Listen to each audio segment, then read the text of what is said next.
Hi, welcome back to Review. The Musketeers have gone their separate ways. Aramis is now an aging priest, Porthos has become a philandering drunk, and Athos is retired and living with his only son, Raoul, who aspires to join the Musketeers. Only D'Artagnan has remained with the Musketeers, now serving as their captain. At a festival, Aramis learns that the Jesuit order has declared Louis's wars unjust and the source of public hunger and outrage. Louis personally instructs Aramis to secretly hunt down and kill the Jesuit leader. Also in attendance are Raoul and his fiancée, Christine Belfort. Louis immediately sets his sights on Christine, but, faithful to Raoul, she resists his affections. A Jesuit assassin attempts to kill Louis, but is killed by D'Artagnan instead. Raoul is immediately sent to the front lines as part of Louis's plan to woo Christine. Athos is warned of Raoul's peril by D'Artagnan, who pays him a visit. Raoul then shows up and tells his father that Louis has recalled him to his regiment because he thinks Louis wants Christine. Raoul decides to go anyway because he will not put Christine in danger of becoming a widow or regard himself as a coward. D'Artagnan is sternly cautioned by Athos that he will turn against him if Raoul is hurt. He claims D'Artagnan doesn't understand being a father.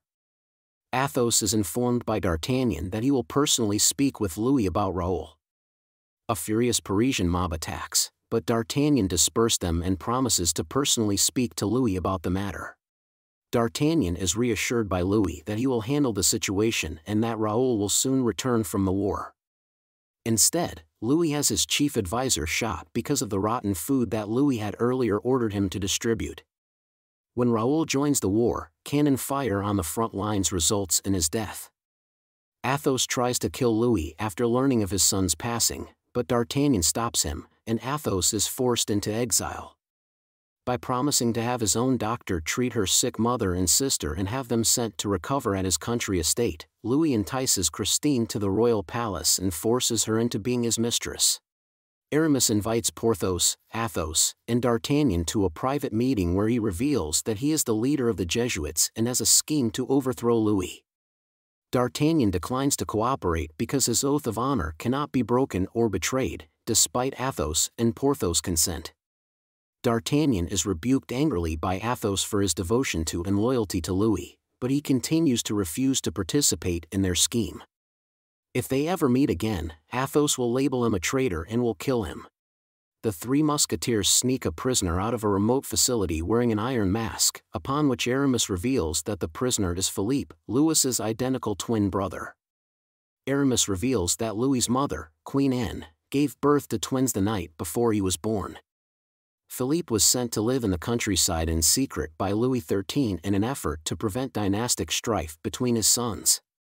Aramis reluctantly carried out Louis's request to imprison Philippe in the Iron Mask because the now king was too superstitious to have his brother killed. Aramis' current goal is to save France by ejecting Louis and installing Philippe instead. As Athos grows fond of Philippe, the Musketeers start teaching him how to act and behave like Louis. The Musketeers capture Louis at a masquerade ball after luring him to his quarters, dressing Philippe in his clothes and escorting Louis to the dungeons. D'Artagnan finds the trick out. Before the Musketeers can take Louis to the Bastille, he forcibly escorts Philippe to the dungeons where they fight the Musketeers. Philippe is taken prisoner before the Musketeers can flee. When D'Artagnan discovers who Philippe is, he is horrified and pleads with Louis not to kill him, as does Anne. In order to get Philippe out of the Bastille, D'Artagnan asks his friends for assistance. Louis surprises them at the prison because he thinks D'Artagnan will aid his friends. Louis and Philippe are actually D'Artagnan's sons from an affair with the Queen, which he privately admits to Philippe and his friends. D'Artagnan declines Louis's offer of mercy in exchange for surrender. Louis stabs D'Artagnan fatally in the final scene while trying to stab Philippe, causing him to pass away in his friend's arms. Philippe threatens to harm Louis but relents when D'Artagnan points out that Louis is his brother. One of Leonardo DiCaprio's best films from the 1990s, he is an incredibly talented actor. It also features the Borgias actor Jeremy Irons. Thank you for watching. Don't forget to subscribe.